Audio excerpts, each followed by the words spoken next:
কিছু কিছু হাড় ভাঙা থাকে যেগুলো ডিসপ্লেস হয় না, সরে যায় না। এটা হয়তো এমনি জোড়া লেগে যায়, কিন্তু কিছু কিছু বিষয় আছে যেটা আমাকে রিডিউস করতে হবে, রিডাকশন করতে হবে, কিন্তু সেইটা তো আর কবিরাজ পারে না।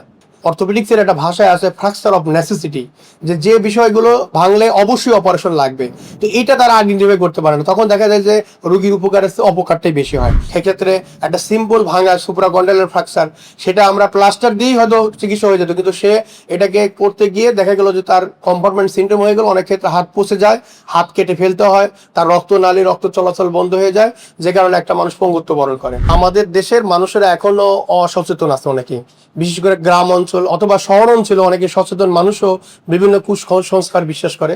বিশেষ করে ভাঙা রোগীদের ক্ষেত্রে তারা এটাকে কবিরাজি চিকিৎসা করার জন্য একটা উদ্গ্রীব থাকে, এবং এটাকে আমরা বলি ট্রেডিশনাল বোন সেটার যারা থাকে, কবিরাজ থাকে, তাদের কাছে গিয়ে আমরা জানি যে বোনস বা হাড় যখন ভেঙে যায়, এটা ভাঙার জন্য আসলে কোনো ওষুধ দরকার হয় না। এটার জন্য আমাদের মেইন হলো পজিশন।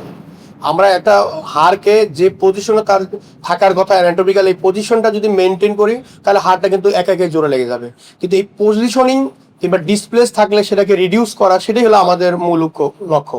পাশাপাশি অনেক ক্ষেত্রে এটাকে ইমোবিলাইজ করে রাখা, যে রেস্টে রাখা, যে যতক্ষণ পর্যন্ত হাড়টা জোড়া না লাগবে ততক্ষণ পর্যন্ত আমাকে এটা ইমোবিলাইজ বা রেস্টে রাখতে হবে। এই দুটি হলো আমাদের আসলে হাড়ের চিকিৎসার জন্য মূল বিষয়। কিন্তু অনেক ক্ষেত্রে দেখা যায় যে আমাদের কিছু কিছু হাড় ভাঙা থাকে যেগুলো ডিসপ্লেস হয় না, সরে যায় না। এটা হয়তো এমনি জোড়া লেগে যায়, কিন্তু কিছু কিছু বিষয় আছে যেটা আমাকে রিডিউস করতে হবে, রিডাকশন করতে হবে, কিন্তু সেইটা তো আর কবিরাজ পারে না। তো এই ক্ষেত্রে অনেক সময় হয় যে সে 10টা কেস দেখলো, 2টা হয়তো তার এরকম এমনি জোড়া লাগতো, সেটা এমনি লেগে গেল, তাহলে সেক্ষেত্রে তার দেখা গেল যে তার একটা সফলতা পাইলো। আর কিছু জিনিস আছে যেটা হয়তো আসলে হবে না, তো সেটাও সে করে, তো ওই কেসগুলো আসলে আইডেন্টিফাই করতে পারে না।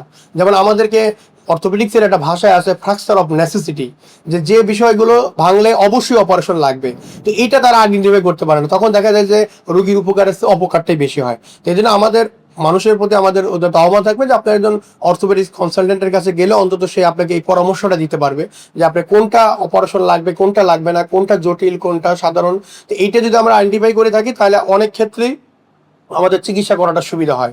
তা না হলে দেখা যায় যে একটা সহজ জিনিসকে তারা জটিল করে ফেলে, অথবা যেটা আদৌ কনজারভেটিভ হবে না তখন তারা এটাকে আরো জটিল করে ফেলে। যেমন এর ক্ষেত্রে অনেক সময় দেখা যায় কম্পার্টমেন্ট সিনড্রোম হয়ে যায়।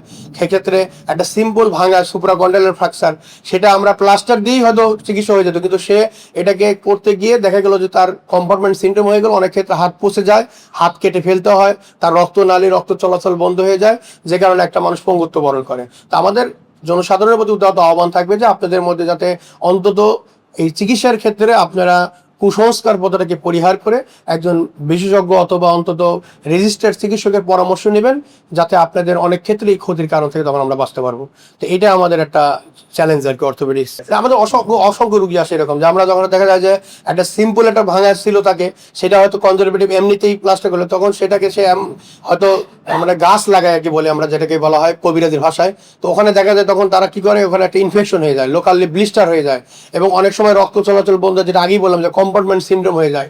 এবং এরকম অসংখ্য রুগী আমাদের কাছে আসে, তখন দেখা যায় যে আসলে অনেক ক্ষেত্রে আমাদের আর কিছু করার থাকে না, সেক্ষেত্রে আমাদের অ্যাম্পুটেশন করা লাগে কিংবা হাত পাটা কেটে ফেলতে হয়। তো এই জন্য আমাদের এটাই আমাদের উদ্যত আহ্বান থাকবে যে অন্তত এই বিষয়গুলো যেন আমরা সবাই সচেতন থাকি আর কি। অর্থোপেডিক্স ট্রমাটোলজি আমরা আগেই বললাম যে আমাদের অনেক অর্থোপেডিক কেস থাকে যেগুলো নিয়ে মানুষ, আবার আমাদের কিছু জন্মগত সমস্যা থাকে, যেমন আমরা আগেই বলছি, যেমন একটা হচ্ছে আমাদের ক্লাব ফুট বলে বা মুখরাকৃতি পা আর কি। এটাও আমাদের সমাজে কুসংস্কার আছে। এটা কিন্তু মানে ট্রিটমেন্ট করলেই এটা ভালো হয়ে যায়।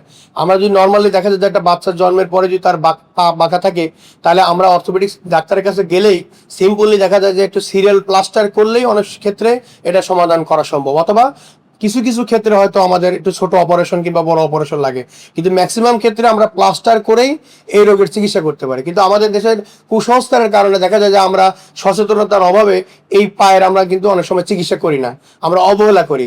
পরবর্তীতে দেখা যায় সেই বাচ্চাটা একটা প্রতিবন্ধী বাচ্চা হিসেবে পরবর্তীতে হয়। কারণ এই ক্ষেত্রে অনেক ধরনের এরকম অর্থোপেডিক কেস আছে যেগুলো আমাদের জন্মগত সমস্যা, আমরা যদি প্রথম থেকে চিকিৎসা করে এগুলোকে কারেক্ট করা যায়, কিন্তু আমরা যদি সেটা না করি পরবর্তীতে দেখা যায় সে একটা প্রতিবন্ধী হিসাবে কিংবা ডিসেবল পার্সন হিসাবে আমাদের আবির্ভূত হয়, এবং আমাদের জাতীয় জীবনে সে আমাদের একটা বোঝা হিসাবে কাজ করে।